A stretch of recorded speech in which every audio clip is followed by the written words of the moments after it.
Hello and welcome. This is called How to Make Smoked Turkey Breast Sandwich. First thing you gotta do is spread the mayonnaise on each slice of the egg bread, and then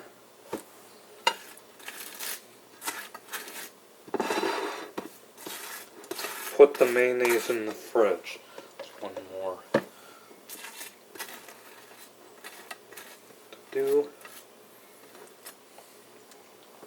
Now mayonnaise goes in the fridge and put on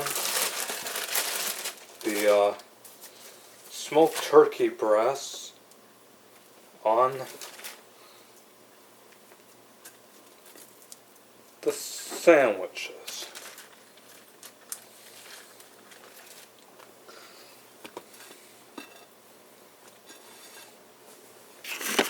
And here is your smoked turkey breast sandwiches. Enjoy it, bon appetit, and thank you for watching.